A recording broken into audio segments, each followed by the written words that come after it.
une seule chair. Mais celui qui s'attache au Seigneur est avec lui un seul esprit. Fouillez la débauche. Quelque autre péché qu'un homme commette, ce péché est hors du corps. Mais celui qui se livre à la débauche pêche contre son propre corps. Ne savez-vous pas que votre corps est le temple du Saint-Esprit qui est en vous, que vous avez reçu de Dieu, et que vous ne vous appartenez point à vous-même, car vous avez été rachetés à un grand prix. Glorifiez donc Dieu dans votre corps et dans votre esprit qui appartiennent à Dieu. Nous lisons Hébreux 12, verset 14. Hébreux 12, 14. Vous y êtes, hein? Hébreux 12, 14. 1, 2, 3. Recherchez la paix avec tous et la sanctification, sans laquelle personne ne verra le Seigneur. Amen. Asseyez-vous, s'il vous plaît. Je vous demanderai également, dans vos maisons, de lire Lévitique 18, 1 à 30. Lévitique 18, 1 à 30. C'est bon? Vous avez écrit? Lévitique 18, 1 à 30. Deutéronome 22, 20 à 30. Deutéronome 22, 20 à 30. C'est bon? Exode 20, 14 à 17. Exode 20, 14 à 17. Matthieu 5, 27 à 30.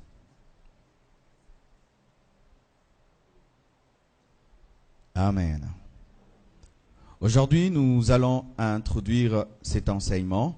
Donc, nous parlerons aujourd'hui jusqu'à samedi et même dimanche sur fouiller l'impudicité. Dis à ton voisin, fouille l'impudicité. À l'autre aussi qui n'a pas entendu. Amen.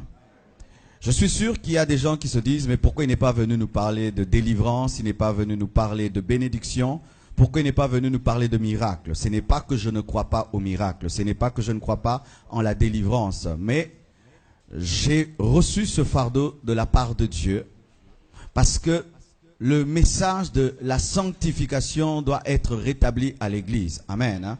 Il y a trop de messages sur la bénédiction, trop de messages sur la prospérité, trop de messages sur les miracles et les prodiges. Non point que ce sont des mauvaises choses, mais il y a des choses prioritaires dans le royaume de Dieu. Amen.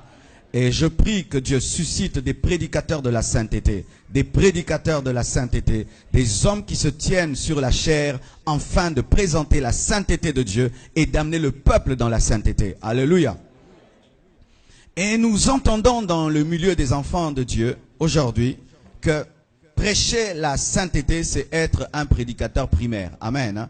Lorsque quelqu'un prêche la sainteté, on dit qu'il manque à dire, il donne des affermissements. On dit ça. Si tu commences à prêcher les mystères des 7 sceaux, là tu es un grand prédicateur. Mais si tu dis aux gens d'abandonner le péché, tu donnes des affermissements. Alors j'accepte d'être un affermisseur. Alléluia.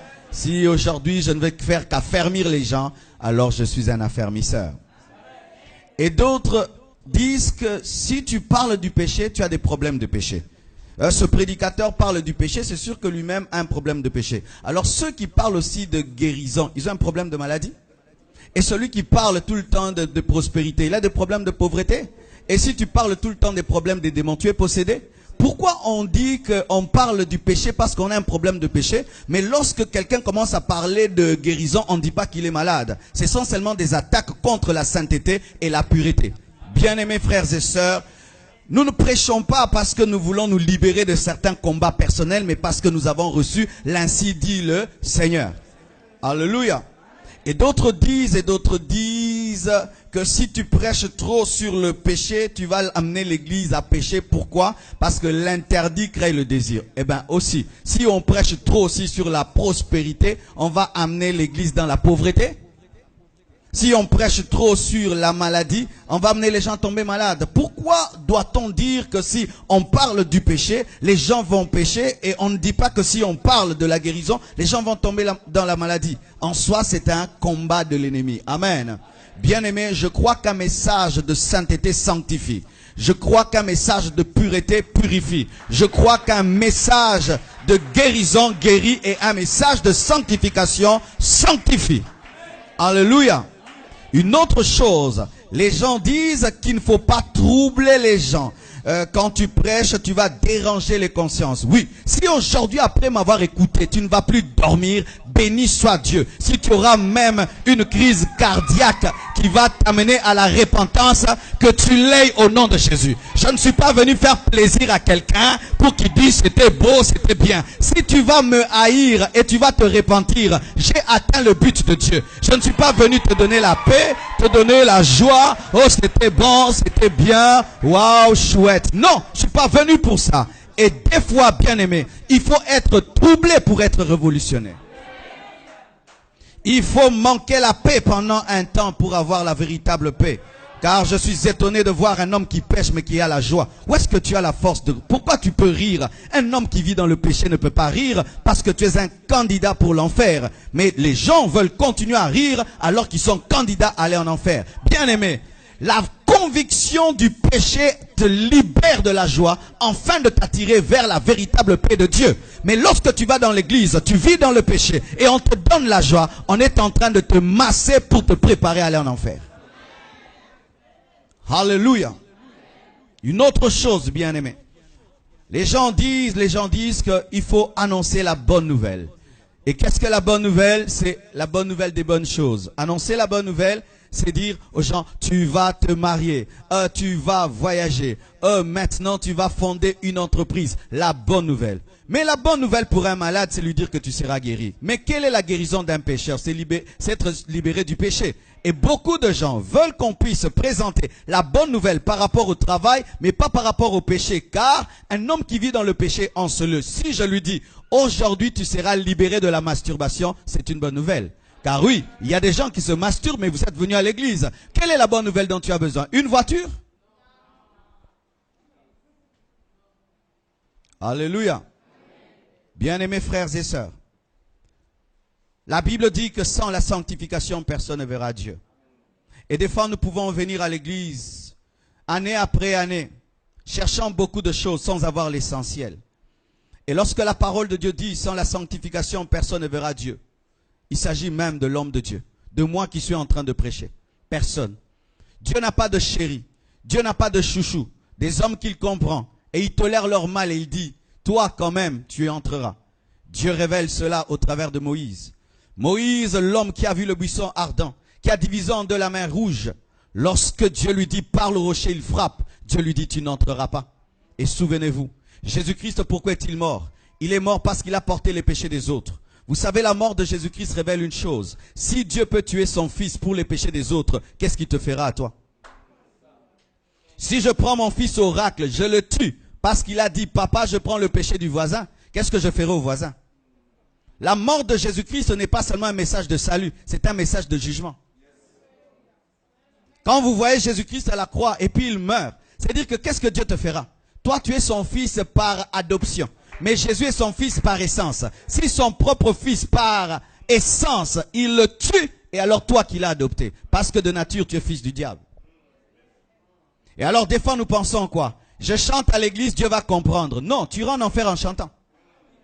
Ah oui, je donne mon offrande et j'irai au ciel. Non, tu vas remplir le panier de l'église, mais tu vas remplir aussi l'enfer. Et maintenant, qu'est-ce que les gens pensent?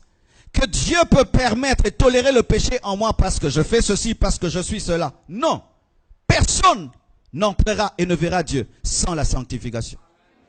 Bien-aimés frères et sœurs, la Bible me fait trembler parce que je sais que mes prédications ne me feront pas entrer au ciel. Non, c'est la vie que je mène devant Dieu. Le véritable Marcelo n'est pas celui qui prêche ici, c'est celui qui était dans la chambre. Sans la sanctification réelle, la sanctification secrète, pas publique, parce qu'en public tout le monde est saint, une vie d'hypocrisie et de religiosité. Mais dans la profondeur de ta vie, tu dois vivre dans la sanctification. Alléluia. C'est pourquoi nous sommes venus apporter ce message.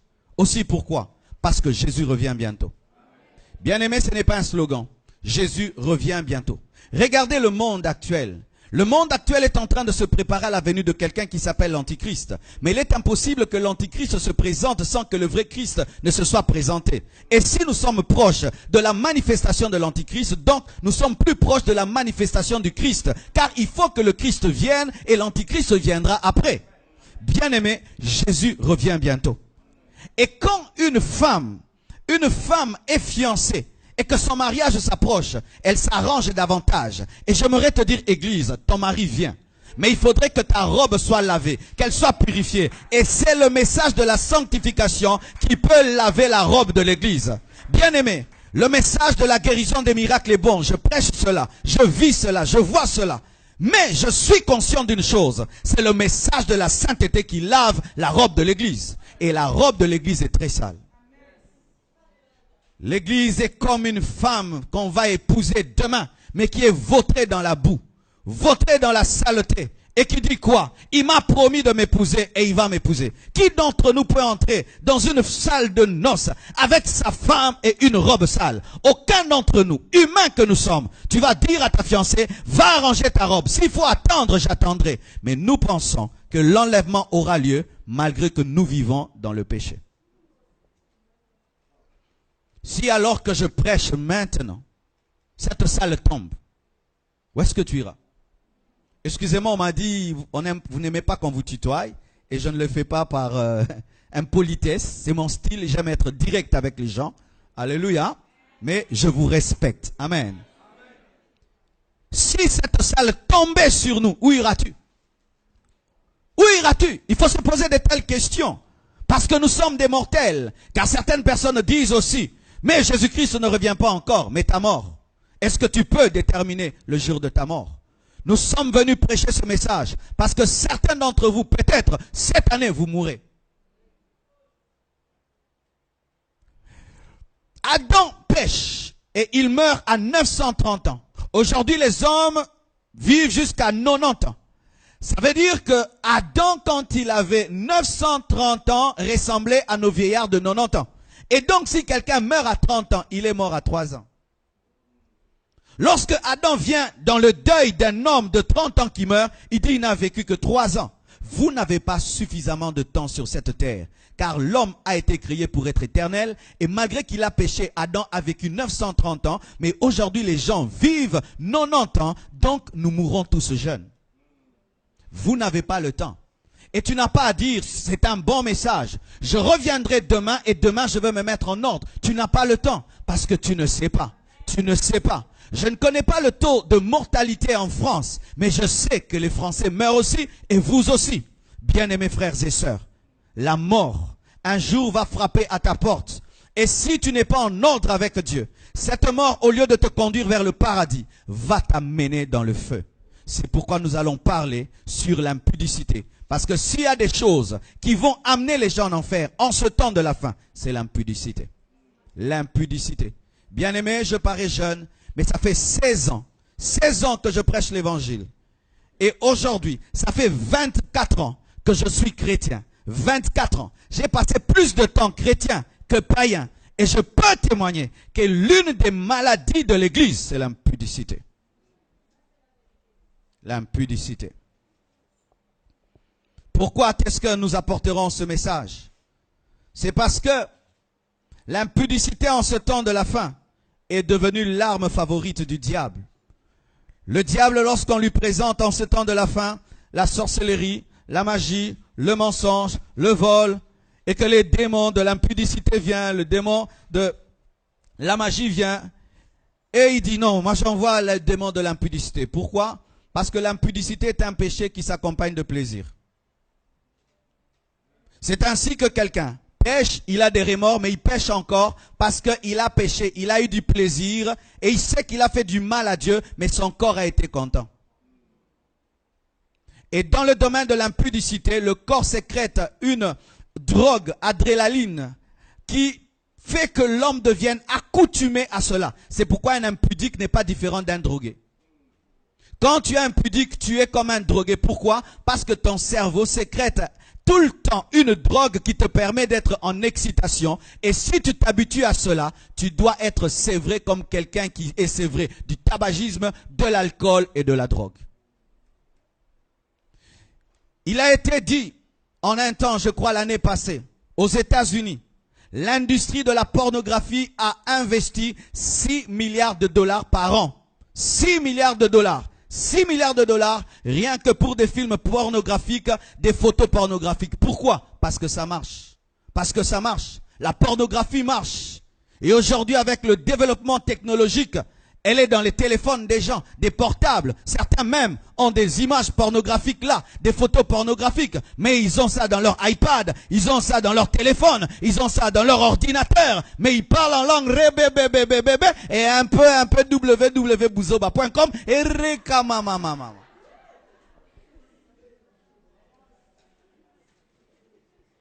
Que Dieu te délivre de www.bouzoba.com. Va Kazarema. Alléluia. Il y a ce qu'on appelle la croissance de l'iniquité. Lorsque nos mamans ont grandi, une fille de 18 ans était encore vierge. Une fille de 30 ans était encore vierge. Dernièrement à l'église, une fille de 42 ans est venue dans mon bureau, elle est vierge. J'ai acclamé le Seigneur.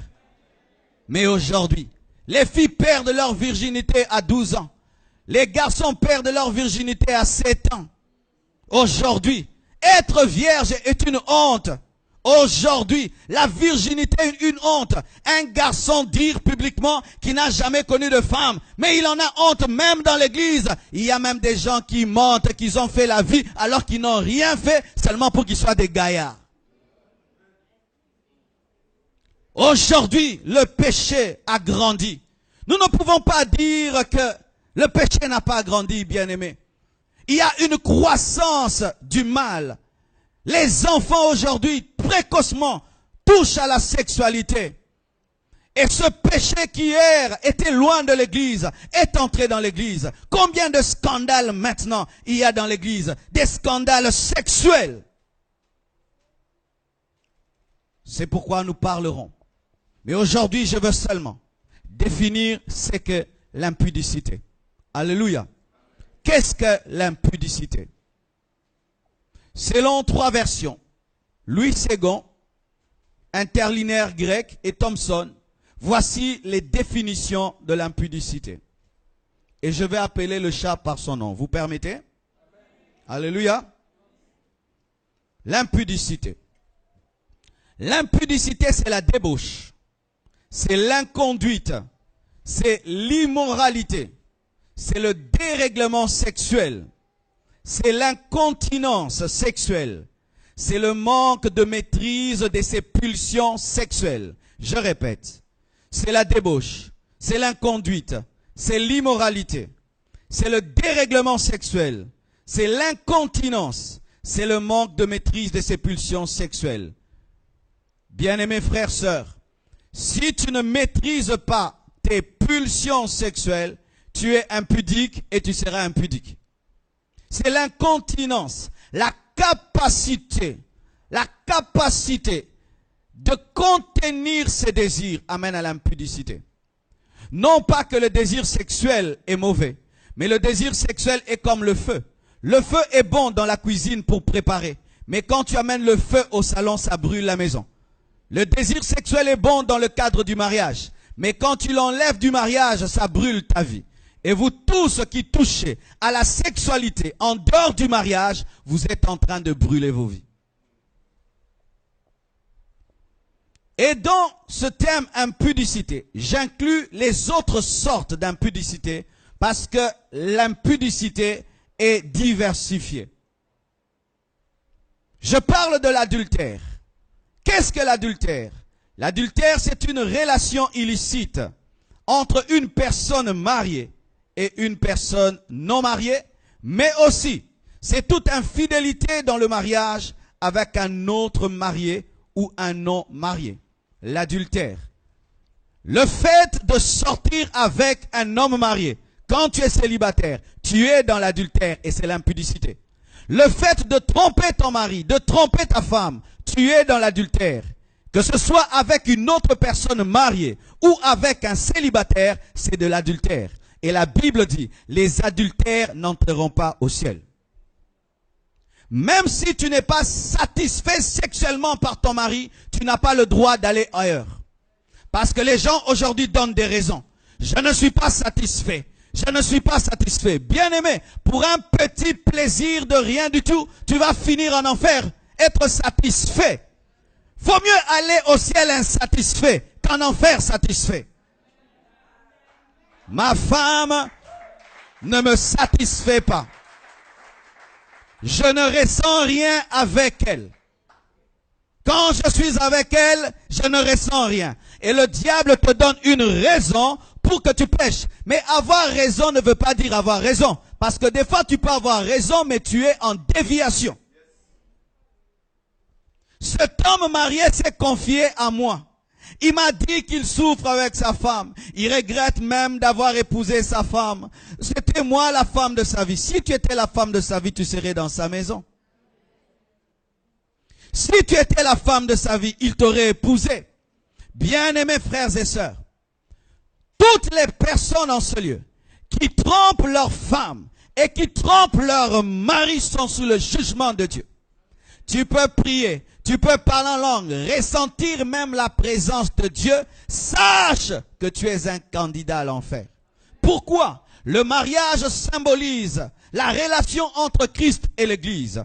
Et lorsqu'un homme trompe sa femme, c'est comme s'il dit que Jésus peut tromper l'Église. Quelle abomination! Quelle abomination! C'est pourquoi j'aimerais parler aux célibataires. Chers célibataires, aujourd'hui dans l'Église, les gens sont dans la course au mariage. Mariez-vous, mariez-vous, mariez-vous. Bien-aimé, je ne pousse jamais les gens à se marier pour se marier. Attends rencontrer l'amour de ta vie pour te marier. Parce que certaines personnes tombent dans l'adultère parce que vous vous êtes mariés sans amour mais par compétition. Il n'y a pas de compétition dans le domaine du mariage. L'autre peut se marier à 40 ans, mais toi à 50 ans. Mais au moins tu as trouvé l'amour de ta vie. Mais si tu te maries avec un homme que tu n'aimes pas, est-ce que tu vas supporter l'odeur de sa bouche? Est-ce que tu vas supporter son odeur le matin? Est-ce que tu vas le supporter quand il va grossir? Est-ce que tu vas supporter ta femme lorsqu'elle va perdre la taille? Est-ce que tu vas supporter lorsque sa poitrine va tomber? Parce que ça tombera. Ça tombera. Et alors, si ton amour est plastique, parce qu'il y a l'amour plastique, tu aimes ses formes et tout, mais quand elle a 3 bébés, les formes s'en vont avec les bébés. Hein. Et d'autres se marient, ils regardent un film, ouais c'est chouette, j'aimerais quelqu'un qui le matin se réveille et m'amène une fleur. C'est dans les films ces choses-là. Et quand ils entendent une douce musique qui joue, ah vraiment j'aimerais me marier comme Clooney et tel. Est-ce que dans la vie il y a un synthé qui t'accompagne? Vous vous mariez parce que vous voyez un film, une série télévisée, et quand ça coïncide avec quelqu'un qui te drague, tu dis oui, mais en soi tu ne lui dis pas oui, tu dis oui à l'acteur que tu as vu. Et il y a maintenant des mariages d'1 jour, de 2 jours, d'une semaine. Car même dans le domaine de l'adultère, il faut parler du remariage et du divorce. Lorsque tu divorces sans raison biblique, c'est l'adultère. Elle me plaît plus. Je ne supporte plus son caractère. Ce n'est pas une raison pour divorcer. On ne divorce pas de quelqu'un parce que son caractère est mauvais. On ne divorce pas parce que son caractère est mauvais. Quiconque divorce pour raison de caractère n'est pas en accord avec la parole. Et lorsque tu épouses une femme ou un homme sans tenir compte du pourquoi de son divorce, tu risques d'entrer dans l'adultère. Car il est écrit que celui qui répudie sa femme pour une autre raison que l'adultère l'expose à l'adultère. Et celui qui épouse une telle femme commet l'adultère. Mais qu'est-ce qui se passe? Nous nous sommes rencontrés, il y a eu un flash. Un flash. Et il y a eu un coup de foudre. Ne te marie jamais par coup de foudre parce que le coup de foudre ne dure pas. Mais marie-toi par observation, par méditation et par prière. Et tant que tu n'es pas convaincu, tu as le temps. Vaut mieux rompre 10 fiançailles que rompre un seul mariage. Prenez le temps. Lorsque les gens ne sont pas bien préparés au mariage, ils seront des adultères. Tu es fiancé, mais tu as honte de nous présenter ton fiancé. Tu es déjà en voie de l'adultère. Tu es fiancé. Mais quand tu vois cet homme, il ne t'attire même pas. Mais tu veux l'épouser. Pourquoi? Parce que le pasteur est au courant et la famille est au courant. Fais pleurer la famille et le pasteur afin que Dieu ne pleure pas.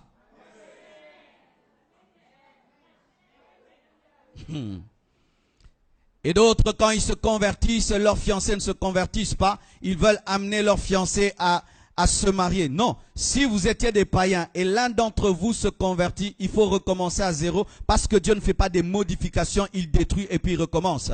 Et c'est ainsi que beaucoup de gens font des mariages qui vont les amener dans l'adultère. Pourquoi? Parce que quand tu étais païen, tu t'étais engagé sur base du corps. Mais quand tu te convertis, tu t'engages sur base du caractère. Maintenant, tu as aimé cette fiancée parce qu'elle était belle. Maintenant que tu connais Dieu, tu as besoin de la sagesse. Elle n'a pas la sagesse, mais tu l'épouses quand même parce que tu ne veux pas qu'elle pleure.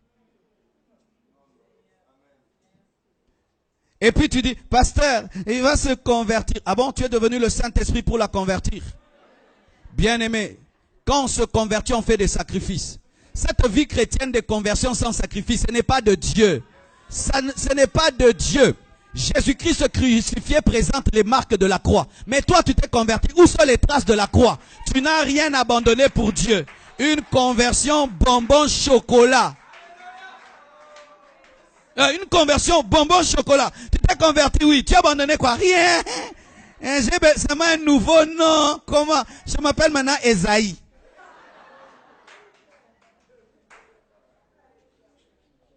Alléluia. Alléluia. Et j'aimerais parler un peu aux hommes qui trompent leurs femmes. Si ta femme te faisait ce que tu lui fais, qu'est-ce que tu dirais? Parce que plus souvent, ce sont les hommes qui trompent leurs femmes. Hommes, vous n'êtes pas des chiens. Vous êtes des hommes. Maîtrise-toi. Dans le mariage, il y a une science qu'il faut bien maîtriser. La contentologie. C'est la science qui t'amène à te contenter de ta femme. Et quand ta femme vieillit et tu l'abandonnes pour des jeunes filles, bien aimé, si même elle a vieilli, c'est à cause de toi. Si tu ne l'avais pas fait des bébés, elle serait toujours intacte. C'est toi qui l'as fait vieillir et c'est toi qui la jettes comme une chaussette. C'est pourquoi un homme ne doit pas se marier s'il ne peut pas se contenter. Ta femme est belle, mais ce n'est pas la plus belle femme du monde. Et même si c'est la plus belle femme du monde, elle ne restera pas la plus belle femme du monde. Alors, entrer dans le mariage sans esprit de contentement t'expose déjà à tromper ta femme. Alléluia. Je suis court, je m'aime. Je m'aime tel que je suis. C'est moi, c'est mon corps. Ma femme aussi, c'est mon corps. Je l'aime tel qu'elle est, c'est mon corps. De la même manière que j'aime ma courtesse, si ça se dit, j'aime aussi ma femme telle qu'elle est. Si je ne peux pas changer ma main gauche, je ne peux pas changer ma femme. Oh Dieu, je ne veux plus avoir 1,65 m, je veux avoir 2 mètres, je suis fou. Oh Dieu, ma femme a vieilli, je veux une autre, tu es fou. Maman, n'épouse jamais un homme si pendant que vous êtes fiancés, il regarde tout le temps à gauche, à droite. C'est un mauvais signe. Mauvais signe. Tu es en train d'épouser un homme qui n'a pas un esprit de contentement. Mais souvent vous fermez les yeux alors que Dieu vous donne tous les signes. C'est ça le problème. Les gens font des mauvais mariages, mais Dieu avait déjà parlé. Pas seulement par prophétie, tu as vu. Un défaut que tu as vu est plus qu'une prophétie.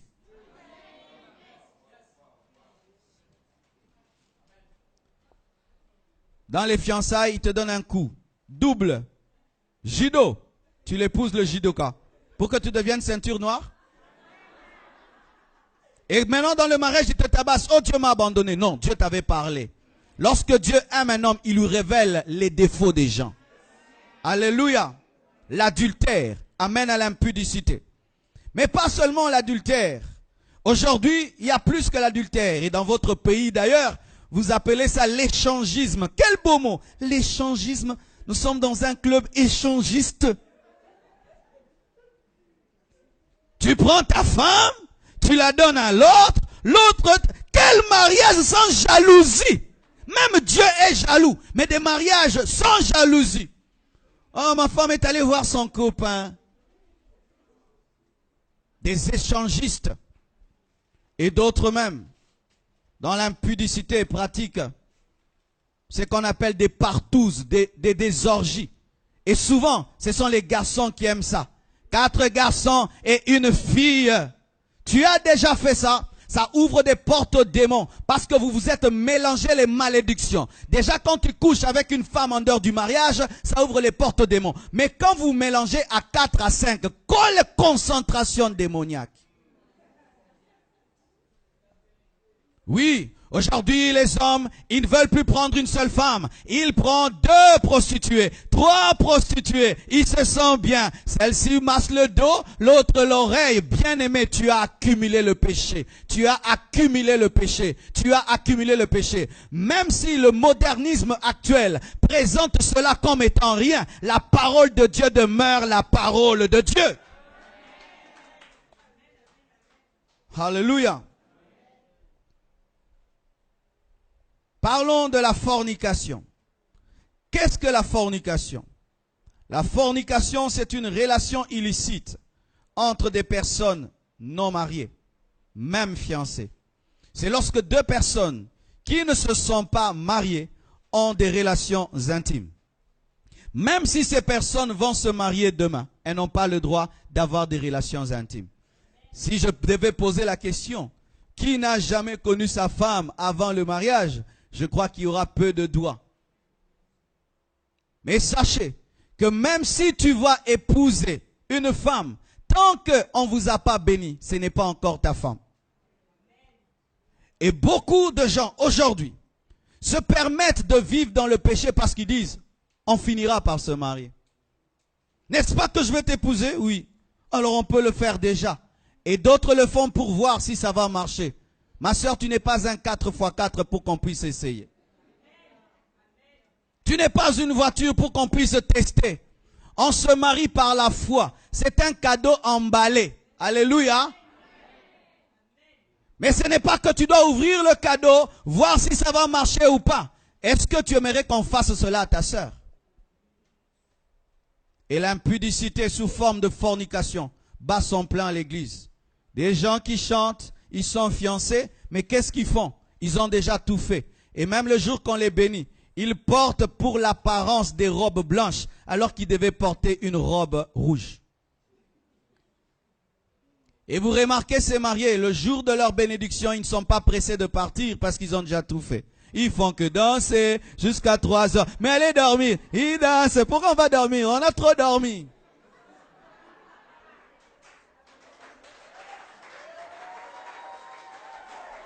Mais oui, ben ça m'étonne, quelqu'un le jour de son mariage, jusqu'à 4 heures, il ne veut pas rentrer à la maison. Pourquoi? Il a déjà tout fait. C'est nouveau pour vous, mais pas pour lui. Ce qui est nouveau pour lui, c'est seulement la robe, c'est seulement la nouvelle veste, la salle de fête, mais tout est connu. Mais écoutez ceci, mes sœurs, si tu veux qu'un homme t'épouse, dis-lui non, il va t'aimer davantage. Les hommes n'aiment pas les femmes faciles. Les hommes n'aiment pas les femmes faciles. Et des fois, tu dis que tu as un démon de célibat. Non, tu as un démon de oui, oui, oui. Tu as un démon de oui, oui, oui. Tu veux? Oui. En fait, oui, oui, oui. C'est le démon que tu as. Ce n'est pas un démon de célibat. Tu as un démon de oui, oui. Les hommes aiment les femmes difficiles.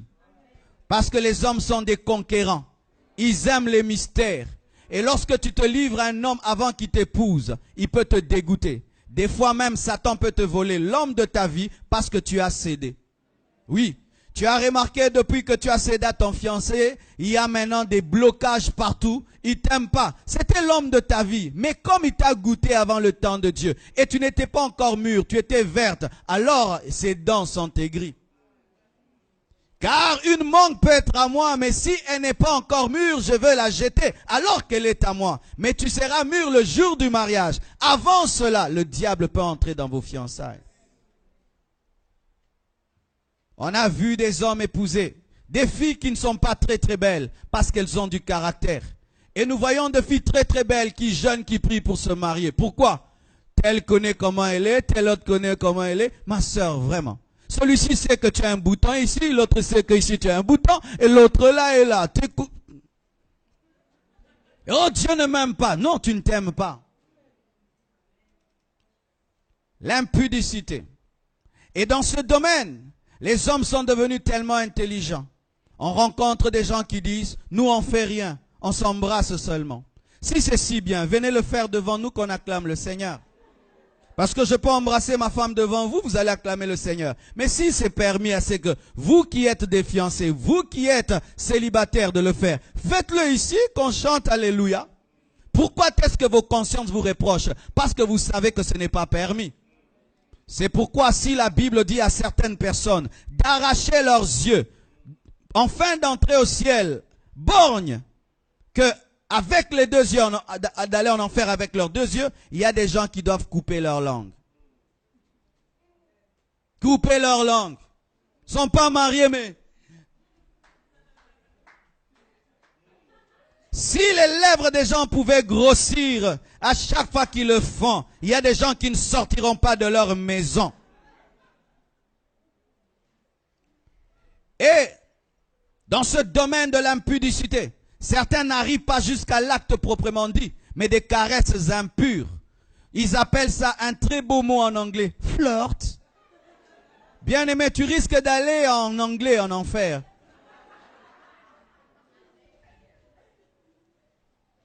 Flirt, flirt. Nous faisons rien, mais nous flirtons seulement. Bien aimé, le flirt, c'est pour les mariés. Parce que c'est chauffer la plaque avant de préparer. Mais quand tu chauffes et chauffes et chauffes la plaque, tu ne prépares pas. C'est une perte d'énergie. Et dans le domaine du flirt, on va toujours d'un niveau à un autre. On commence par l'ongle, on va monter au genou. On monte toujours. On monte toujours. Pourquoi? Parce que Satan est un malin, est un rusé. Les gens qui ont attrapé le sida, qui ont engrossé, qui sont tombés réellement, n'ont pas commencé directement. Ils ont commencé par des bisous, ils ont commencé par des petits câlins interdits, ils ont commencé par des caresses interdites, jusqu'à ce qu'ils sont tombés. Bien-aimé, n'attends pas vraiment te retrouver totalement dedans pour savoir que tu es dedans. Tu es déjà en route. Arrête-toi, arrête cela. Et qu'est-ce qui arrive? Avant, tu avais des principes. Tu disais, moi, jamais un homme ne pourra me toucher avant de me marier. Jamais je ne toucherai le corps d'une femme avec mes mains, ce qui n'est pas ma femme. Mais tu es en train de changer de principe, année après année, jour après jour. Tu dis, ça va, on ne va pas le faire, mais quand même, viens dans les bras, viens dans les bras, viens dans les bras. Yosali bende oyoke lorote. C'est pourquoi même à l'église, je ne sais pas, mais moi je ne crois pas en ces choses après le culte. Bien-aimé, bien-aimé, bien-aimé, bien-aimé avec les frères, pas avec les sœurs. Et, tu es un homme, elle est une femme quand même. Vous voulez dire qu'en ce moment-là, vous devenez des anges? Bien-aimé, alléluia, shikiri, bi. Non, non, non, non, non. Je ne crois pas cela. Ah, je ne crois pas ça, non. Si toi tu es un ange, continue à faire ça. Moi je suis un homme, je ne fais pas ça. Alléluia. Et l'intelligence du diable a tellement grandi qu'aujourd'hui il y a des pratiques. Et je vous ai dit, je vais appeler le chat par son nom. Nous sommes dans un monde moderne avec des péchés modernes. Et d'autres n'ont plus d'actes proprement dit. Ça devient la fellation. Ça devient le cunnilingus. On ne l'a pas fait. Je l'ai seulement fait ceci. Bien-aimé frère, ta bouche qui doit adorer Dieu. Ta bouche qui doit célébrer Dieu. Elle va faire des trucs. Et puis à l'église.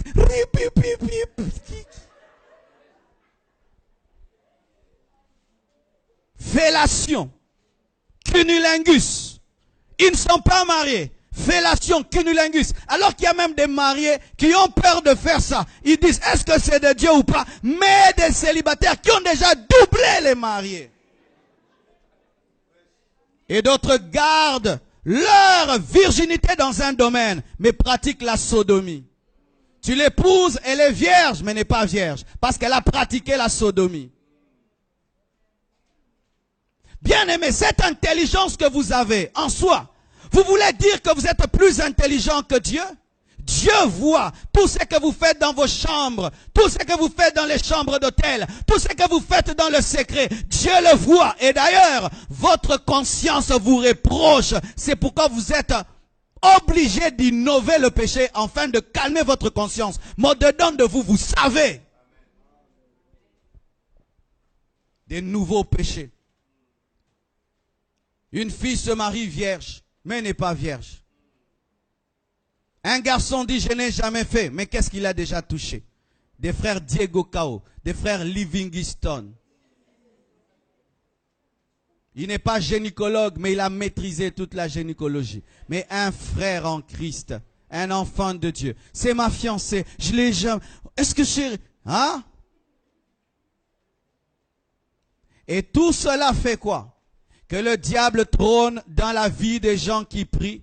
Parce qu'ils prient, mais ils sont en train de créer une intelligence pour demeurer dans le mal, disant, ça on ne fait pas ça. Mais ce qui est autour, on peut le faire. Non. La Bible nous dit que lorsque Lot est sorti de Sodome et Gomorrhe, il devait s'éloigner de Sodome et Gomorrhe et aller au niveau de la montagne. Mais nous, qu'est-ce que nous faisons? Nous sortons du péché tout en restant près du péché. Pourquoi? Nous sommes comme la femme de Lot. Nos cœurs sont restés à Sodome et Gomorrhe, même si nous sommes sortis. Et nous prenons maintenant l'intelligence de la parole que nous avons. Des versets bibliques de cantiques, les impudiques aiment beaucoup ces versets-là. Il dit...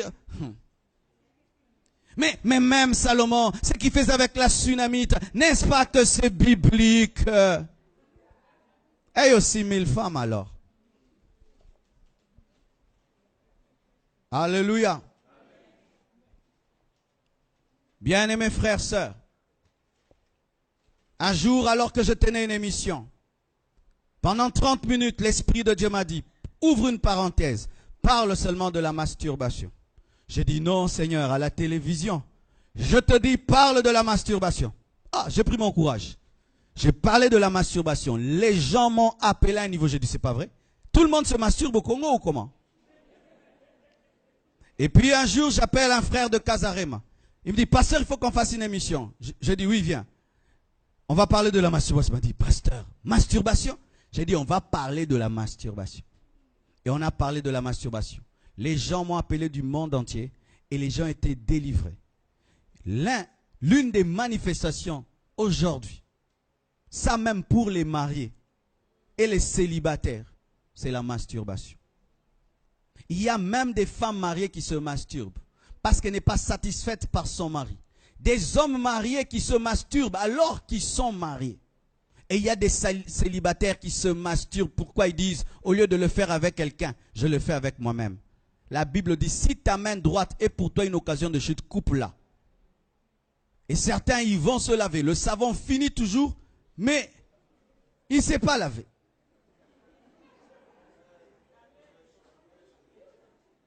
Vous finissez la lotion.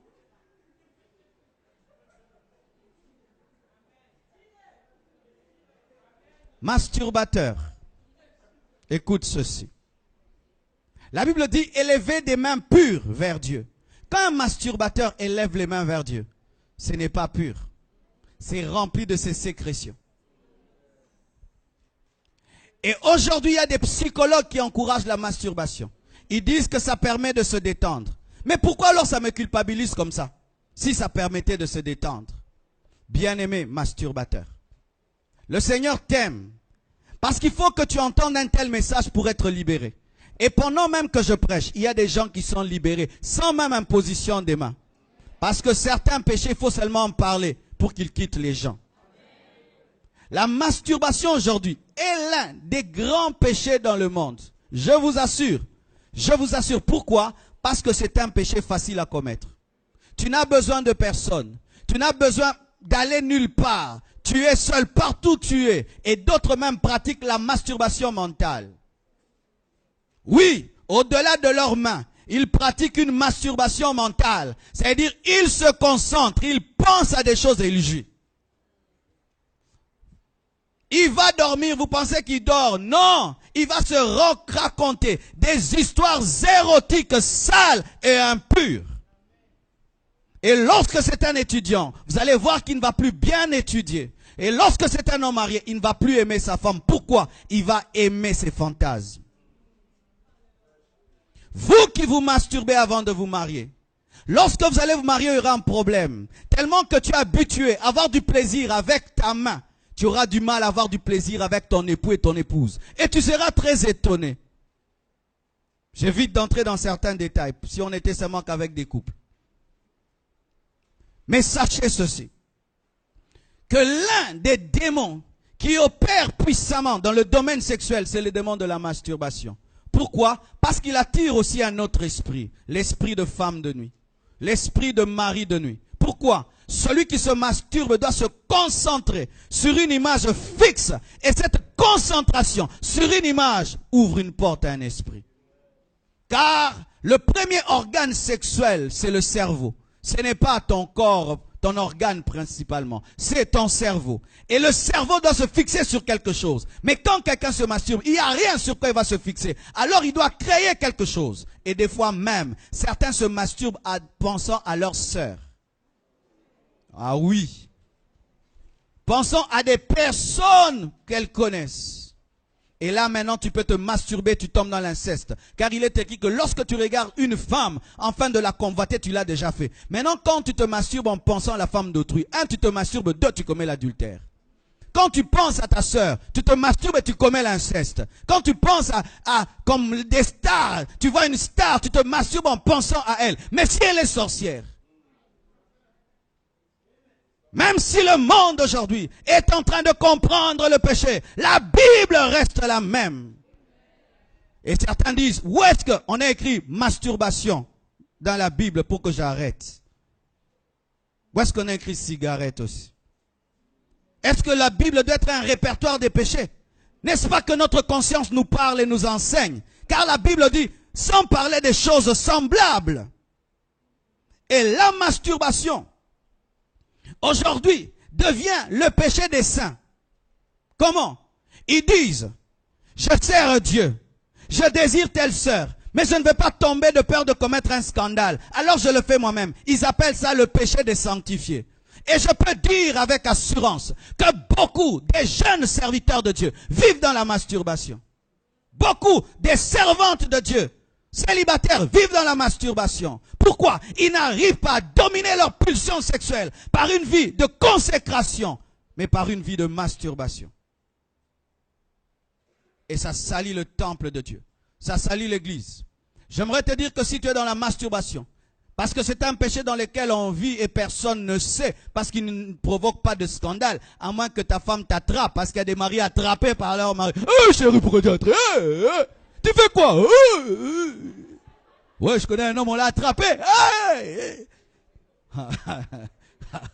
Satan est mauvais. Hein? Il te pousse à te masturber, puis il dit à ta femme, va au salon.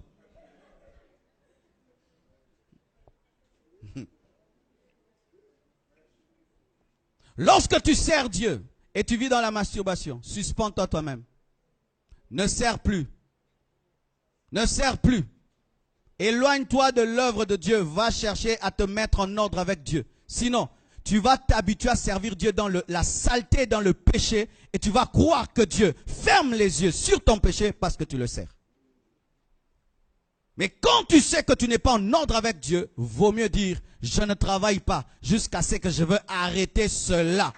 C'est alors que Dieu va te délivrer. Au lieu de paraître saint aux yeux du pasteur. Et je dis souvent à mes fils, lorsque tu vis dans la masturbation, le pasteur ne sait pas. Et tu es parmi ses bras droits. Un jour, il y aura un cas d'une délivrance terrible. Il dit, mon fils, va chasser les démons. Maintenant, comme toi, tu joues au fort. Le démon, pendant que tu le chasses, il te regarde. Il dit, mais ça, c'est un petit frère. Il a nos choses. Et il entre en toi. C'est ainsi que beaucoup d'intercesseurs dans les églises ne prospèrent pas. Ce sont des hypocrites. Je sais ce que je dis. Des hypocrites parce qu'ils veulent paraître bons devant le pasteur, sanctifiés devant le pasteur, alors qu'ils ont des mauvaises vies. Au lieu qu'ils puissent dire, pasteur, ces derniers temps, je ne serai plus intercesseur, parce que je dois arranger ma vie, ils ne le font pas. Et qu'est-ce que l'église fait? On leur donne des cas, des fous, des possédés, des sorciers. On leur donne, alors qu'ils ne sont pas capables. Ils sont des fils de Xéva. Les fils de Xéva ont voulu exercer l'autorité de Jésus sans avoir Jésus. Et ils ont été tabassés. Toi, on n'a pas vu là, on t'a tabassé, mais on t'a tabassé. Parce que ce n'est pas parce que tu ne fuis pas que tu n'as pas fui. Oui. Est-ce que ce démon est parti? Il n'est pas parti. Alors, comme il n'est pas parti, tu as fait quoi? Ça, on n'en parle pas souvent. Tu te tiens devant un démon, sors. Il ne sort pas. Mais est-ce qu'on montre ce qu'il t'a fait? Parce que si tu ne peux pas le chasser, donc il est plus fort que toi. Et s'il est plus fort que toi, qu'est-ce qu'il t'a fait? On a chassé le démon, il n'est pas parti. Ce n'est pas tout. Comme il n'est pas parti, qu'est-ce qu'il vous a fait?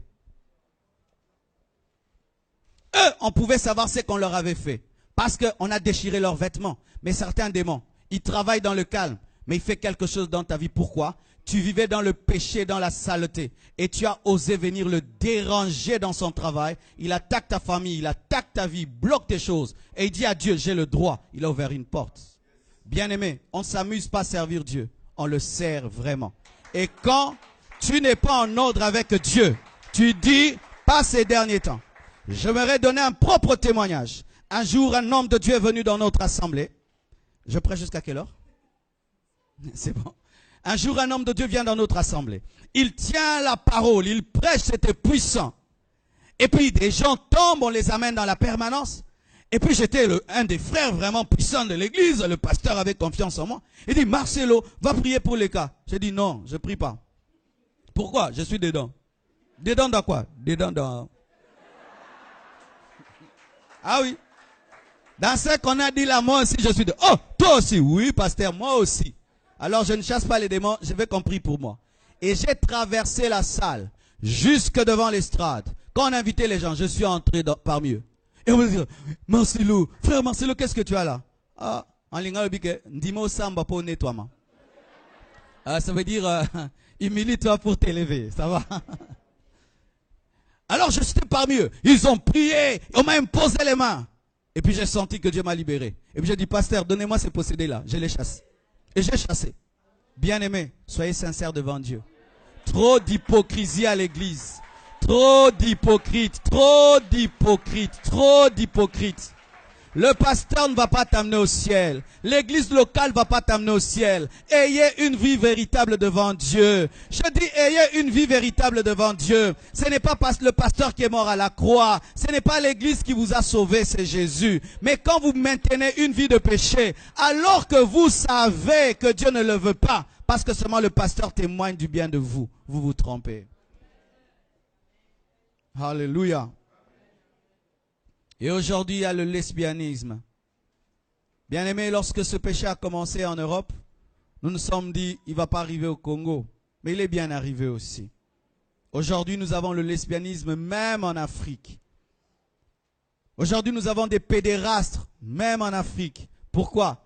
La pourriture est arrivée jusqu'à nous. Mais donc ici, c'est pire que nous. Es-tu homosexuel? Es-tu lesbienne? Jamais on voit un coq avec un coq. Jamais une poule avec une poule. La Bible dit, la nature elle-même ne vous enseigne-t-elle pas? Le jour que je verrai un lion avec un lion, je peux un peu méditer. Mais si jamais je ne vois un lion courir derrière un lion, comment un homme va courir derrière un homme?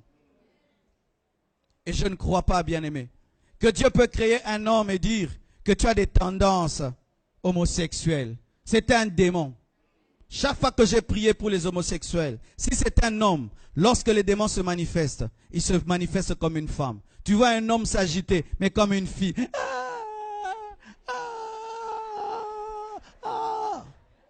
Mais un garçon costaud. Mais quand les démons se manifestent, c'est cet esprit-là. C'est un démon. Tu es attiré par les hommes. Tu es attiré par des femmes comme toi. Ne dis pas que c'est une tendance naturelle. La Bible dit que c'est une perversion. Et c'est même une malédiction. J'aimerais même qu'on lise un verset à ce sujet. La Bible dit ceci. Dans Romains 1, versets 26 à 27. Va donner ça à ceux qui sont dans l'homosexualité. C'est pourquoi Dieu les a livrés à des passions infâmes. L'homosexualité est une passion infâme. Car leurs femmes ont changé l'usage naturel en celui qui est contre nature. Et de même les hommes, abandonnant l'usage naturel de la femme, se sont enflammés dans leurs désirs les uns pour les autres, commettant homme avec homme des choses infâmes et recevant en eux-mêmes le salaire que méritait leur égarement.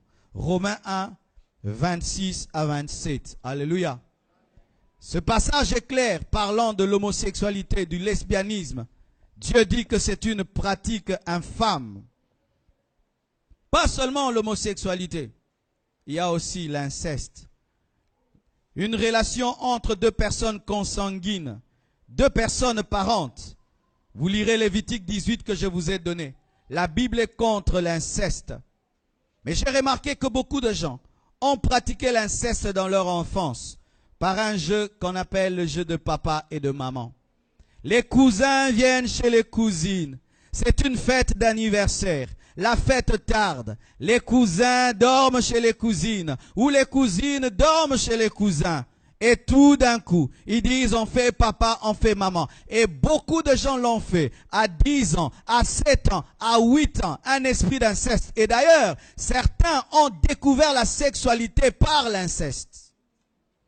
Une tante qui habitait chez vous, un oncle qui habitait chez vous, qui venait vers toi la nuit et te touchait. Une tante qui était déjà mûre, mais qui t'initie à la sexualité. Et souvent, les gens qui ont touché à l'inceste le gardent jalousement parce qu'ils ont peur d'un scandale. Qu'est-ce que tu vas dire à papa? Papa, ton petit frère m'a fait ceci. Maman, ta sœur m'a fait cela. Et beaucoup de gens ont commencé à tomber dans la perversion sexuelle par l'inceste. Par l'inceste. Pourquoi Satan utilise l'inceste? Parce que lorsqu'il ne peut pas t'attraper en dehors du cadre de la famille, il vient dans ce même cadre de la famille afin de te détruire. Si ton éducation est solide et que la famille te protège et que tu ne peux pas sortir au dehors, on contrôle tes sorties et tes venues, alors il peut amener un cousin, une cousine, un oncle pervers pour t'amener dans l'inceste. Et les gens qui commencent la sexualité par l'inceste ont souvent une grande perversion sexuelle parce que c'est une sexualité qui a commencé de manière consanguine. Si tes premières relations étaient des relations incestueuses, tu vas remarquer que tes pulsions sexuelles vers le mal et le péché sont très grandes. Pourquoi? Satan a commis par toi un double péché. Déjà, l'impudicité est une mauvaise chose, mais il ajoute l'inceste. Certains pourront être délivrés, doivent en parler. D'autres seulement, seuls avec Dieu. Tu prends une décision, tu arrêtes. Mais si tu sens que malgré que tu as donné ta vie à Jésus-Christ, cette pression continue, cherche un homme de Dieu afin qu'il prie pour toi et qu'il prenne autorité sur les puissants de l'ennemi qui sont entrés dans ta vie par l'inceste. Alléluia. Parlons de la pornographie. Bien-aimés frères, un jour je suis allé dans une grande église. Et puis j'ai prêché. Et puis Dieu m'a dit, dis aux gens qui sont dans la pornographie de venir devant. Le pasteur m'a dit, personne ne va venir. Comment? Je dis, Dieu m'a dit. Et quand j'ai fait l'appel, plus de 300 personnes sont venues devant. Bien-aimés frères, sœurs, aujourd'hui, avec les ordinateurs que nous avons, si tu ne sais pas te discipliner et craindre Dieu, ton ordinateur va t'amener en enfer. Aujourd'hui, avec les téléphones que nous avons, si tu ne sais pas te discipliner et craindre Dieu, ton téléphone va t'amener en enfer. Aujourd'hui, avec les télévisions que nous avons, si tu ne sais pas te discipliner, ta télévision va t'amener en enfer. Bien-aimés frères et sœurs, la pornographie aujourd'hui est une puissante arme du diable. Et certains même pratiquent la pornographie dans leur mariage, disant que c'est pour mieux faire les choses. Mais j'aimerais vous dire que c'est archi faux. Adam et Ève n'ont pas eu besoin de pornographie pour avoir un mariage.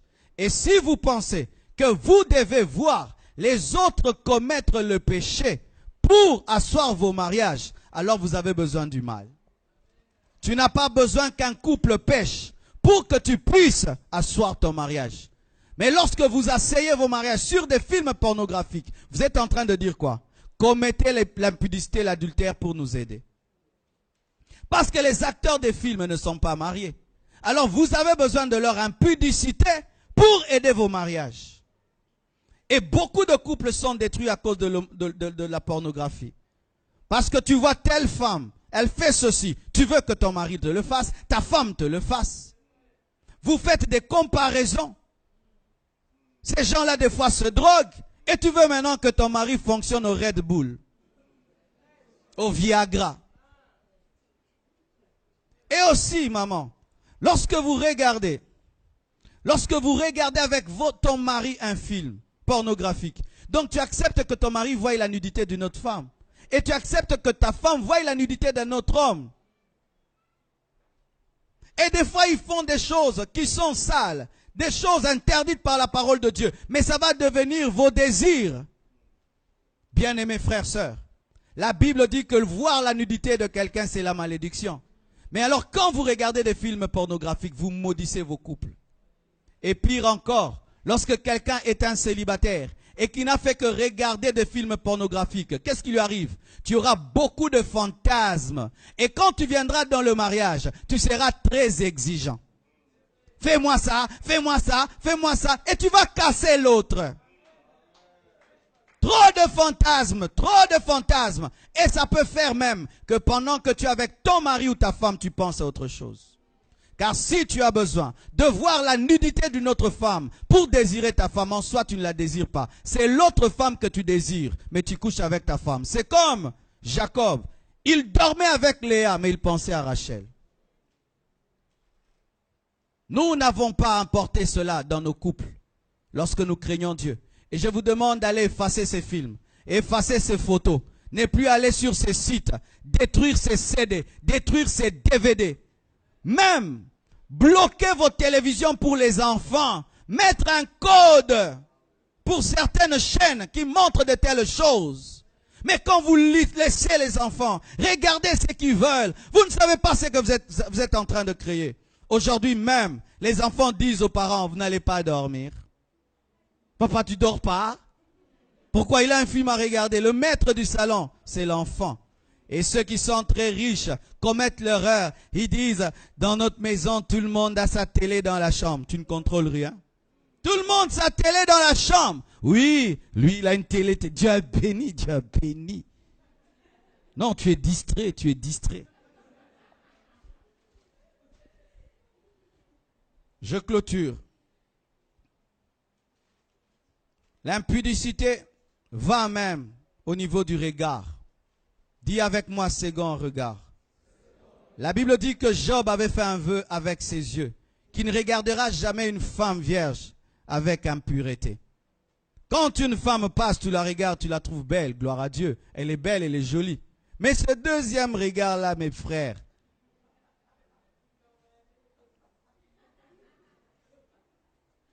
quand tu conduis, d'autres c'est le rétroviseur. Combien d'accidents ont eu lieu à cause du voyeurisme? Le deuxième regard. Des coups automatiques, indépendants.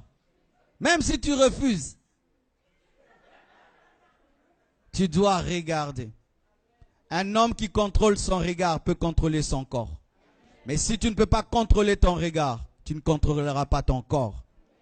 Et d'autres, ce sont le langage. Ils ne commettent pas l'impudicité dans leurs actions, mais ils parlent de manière impudique. Ils ont tout le temps des termes vulgaires, des termes sales. Pour tout, des trucs sales. C'est comme si c'était une poubelle qui parlait tout le temps. Regarde-le comme ceci. Regarde-toi comme cela. Tout le temps, des choses vulgaires, des choses sales. Ils ne peuvent pas parler avec pureté. Et quand ils insultent, c'est d'abord un péché, mais ils ajoutent encore des choses. Ils ne parlent jamais au sexe opposé avec pureté. Toujours des insanités. Pas seulement dans le langage, dans l'habillement. Tu ne peux pas être une sainte qui s'habille comme une impudique. Ça, c'est ma guerre avec les femmes. Je ne comprends pas les chrétiennes. Et vous allez m'expliquer peut-être un jour. Comment vous vous convertissez sans que vos garde-robes se convertissent? Comment je peux dire que j'ai abandonné l'impudicité, mais je m'habille de manière impudique? Quand on dit fouiller l'impudicité, c'est même dans le vêtement. Une femme qui est convertie ne peut pas porter un habit qui sert son corps et qui montre les parties de son corps. Dans ce domaine-là, les musulmans doivent nous enseigner. Et je vois même dans les églises, une sœur qui est interprète du pasteur. Un pantalon qui sert. Non, non, non, non. Il n'y a pas de conversion sans sacrifice. Et si vous dites la mode, tu peux créer ta propre mode. Tu peux créer ton propre style de vêtements. Tu peux créer ta mode. Et j'aimerais vous dire, mes frères, mes sœurs, tant que nous ne changeons pas notre manière de nous habiller lorsque nous nous convertissons, nous ne gagnerons pas notre monde. Tu dis que tu pries, mais voilà que tu t'habilles comme moi. Tu dis que tu sers Dieu, voilà que tu t'habilles comme moi. Ce n'est pas aussi que vous devez être sale, ou mal habillé, ou ne pas vous parfumer, vous faire joli. Mais habille-toi comme une princesse. Habille-toi comme une servante de Dieu. Lorsque tu veux sortir, regarde-toi devant un miroir et pose-toi cette question. Si Jésus était une fille, est-ce qu'il allait porter ses vêtements? Ma soeur, tu es venue aujourd'hui. Est-ce que Jésus te ressemble? Si Jésus était une fille, il serait venu comme ça à l'église. Mais il serait habillé comme moi. Si Jésus était là, il serait habillé comme ça. Mais est-ce qu'il serait habillé comme toi? Les femmes s'habillent ainsi à cause de 2 ou 3 choses. 1. Vous ne croyez pas. Vous ne croyez pas que Dieu peut vous donner le mariage sans être sexy. Vous devez avoir la foi en Dieu. Un homme véritable ne cherche pas une femme parce qu'elle est sexy, mais parce qu'elle a un caractère. 2. Vous devez savoir ceci, que la compétition entre vous et les autres n'existe plus. On ne s'habille pas par rapport aux autres, on s'habille pour soi-même. On ne porte pas un habit pour être comme on porte un habit parce que ça te plaît. Parce que des fois, vous portez des vêtements pour être à la mode. Car si cette mode n'était pas, vous n'allez pas la porter. 3e chose, vous devez savoir que vous êtes des servantes de Dieu. Est-ce que tu peux venir sur cette chair, prêcher la parole avec cet habit? Non. J'ai remarqué ceci dans notre assemblée. Lorsqu'une sœur doit ce jour-là exhorter, elle s'habille correctement. Le lendemain, elle rentre dans ses trucs. Parce qu'elle pense quoi? On sert Dieu à la chair, alors qu'on sert Dieu dans la vie. Fuyez l'impudicité. Fuyez l'impudicité. Que Dieu vous bénisse abondamment.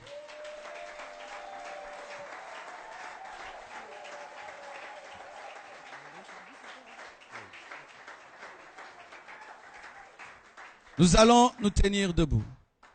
J'aimerais prier pour les hommes et les femmes qui ont besoin qu'on prie pour eux aujourd'hui, dans l'humilité et dans la simplicité.